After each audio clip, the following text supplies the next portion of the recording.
የማዕከላዊ ኢትዮጵያ ክልል ጤና ቢሮ የማህበረሰብ አቀፍ ጤና መድን የ2017 የአፈጻጸም ግምገማና የ2018 በጀት ዓመት የንቅናቄ መድረክ በሆሳዕና ከተማ አካሂደዋል። በመድረኩ የማዕከላዊ ኢትዮጵያ ክልል ርዕሰ መስተዳድር ዶክተር እንዳሻው ጣሰው፣ የክልሉ የሕዝብ ተወካዮች ምክር ቤት አፈ ጉባኤ ወይዘሮ ፋጤ ሰርሞሎ፣ የክልሉ ጠቅላይ ፍርድ ቤት ፕሬዝዳንት አቶ ኤርሲኖ አቡሬ፣ የጤና ሚኒስትር ዴኤታ ዶክተር ደረጀ ድጉማ፣ የክልሉ ምክትል ርዕሰ መስተዳድርና የማህበራዊ ክላስተር አስተባባሪና የክልሉ ትምህርት ቢሮ ኃላፊ አቶ አንተነህ ፍቃዱ፣ የክልሉ ከፍተኛ አመራሮችና የዞን የልዩ ወረዳ አመራሮች ተገኝተዋል። የማዕከላዊ ኢትዮጵያ ክልል ርዕሰ መስተዳድር ዶክተር እንዳሻው ጣሰው በምክክር መድረኩ ማጠቃለያ በሰጡት የስራ መመሪያ እንደገለጹት በጤናው ዘርፍ የሚስተዋሉ ውስንነቶች ለመፍታት አመራሩ በጥበብ መስራት አለበት ብለዋል። በርካታ ስራዎች ስለሚወርዱ በርካታ ስራ አንድ ጊዜ ማኔጅ ማድረግ መቻል ያስፈልጋል። የአመራር ብቃት የሚባለው አንድ ስራ ጨርሶ ወደ ሌላ ስራ መግባት አይደለም። በርካታ ስራዎች ሲመጡ ማኔጅ ማድረግ ነው። ሁለተኛ የአመራር ብቃት የሚባለው ችግር ሲፈታ ነው። በነገራችን ላይ ማንኛውም ችግር መፍትሄ ያለው ፓኬጅ ነው ተደርጎ የተሰጠው። ችግርና መፍትሄ አብሮ ነው በፓኬጅ ነው የሚሰጠው። መፍትሄዎችን በደንብ አድርጎ አውጥቶ ችግር የመፍታት ኃላፊነት ያለው አመራር ጥበብ ውስጥ ነው ያለው እንጂ ችግር ሆኖ መፍትሄ የሌለው ነገር የለም። ስለዚህ በየደረጃው ያላቸው አመራሮች አሁን ያነሳቸዋቸው ችግሮች መፍትሄ ያለው አንዳንዱ የ15 ቀን መፍትሄ፣ አንዳንዱ የሳምንት መፍትሄ ያለው ፓኬጅ ሆኖ ስለሚመጣ ነጥላችሁ አውጥታችሁ መስራት ነው። ሁለተኛ በአንድ ጊዜ ብዙ ስራ ማኔጅ ማድረግ ፕራክቲስ አድርጉ። የማህበረሰብ አቀፍ የጤና መድን ውጤታማ ለማድረግ የፋይናንስ ዘላቂነት ለማረጋገጥ በሁሉም አካባቢዎች የጋራ ቋት ማስጀመር አስፈላጊ መሆኑንም ርዕሰ መስተዳድሩ ተናግረዋል። የፋይናንስ ዘላቂነትን ለማረጋገጥ የጋራ ቋት በሁሉም ዞኖች ማስጀመር። አሁን የጋራ ቋት 3 ምናምን ያለው አይደለ? ሁሉም ጋር ማስጀመር ነው። የሶስቱን ተሞክሮ መውሰድ ሌሎች ጋር ማስጀመር ነው።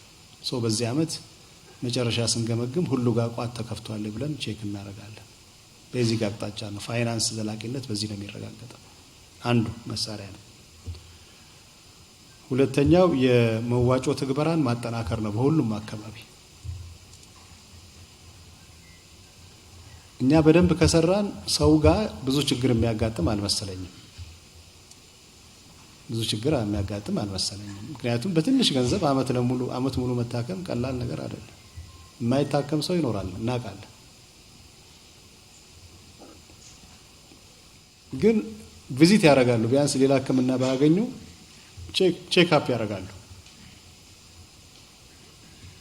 ይሄ ትልቅ ነገር ነውና ይሄ ስራ በደንብ ማጠናከር ያስፈልጋል ነው። የጤና ሚኒስትር ዴኤታ ዶክተር ደረጀ ድጉማ በበኩላቸው ባለፉት 5 ዓመታት እንደ ሀገር 63 ሚሊዮን ዜጎች በማህበረሰብ አቀፍ ጤና መድን ተጠቃሚ ሆነዋል ብለዋል። 5 ዓመታት በጤና ሴክተር ውስጥ ትላልቅ ዲፓርቸሮችን አስቀምጠን ስኬትን እያመጣን እንገኛለን። እነዚህ ስኬቶች የእናንተ ስራ ናቸው። በጤና መድን እንደምንዳያችሁት ነው 63 ሚሊዮን በላይ ዜጎቻችን በጤና መድን ታቅፈው አገልግሎት እያገኙ ነው። ከዚህ ውስጥ 20% የሚሆን መክፈል የማይችሉ ድሃ ማህበረሰብ ናቸው። በአመት ከዚህ በፊት አስታውሳለሁ የዛሬ 10 ዓመት አካባቢ ወደ ጤና ተቋም መጥቶ አገልግሎት የሚያገኝ ማህበረሰብ ከ50 ሚሊዮን የማይበልጥ ነው። አጠቃላይ ድግግሞች ስናይ ዛሬ ከ200 ሚሊዮን በላይ የጤና ቪዚት አለ፣ ደጋግሞ ይመጣል። ቢያንስ ግን አንድ ኢትዮጵያዊ አንድ ዜጋ አንድ ጊዜ ወደ ጤና ተቋም መጥቷል። ለዚህ መጨመር ትልቁን ኮንትሪቢዩሽን የሚወስደው ጤና መድን ነው።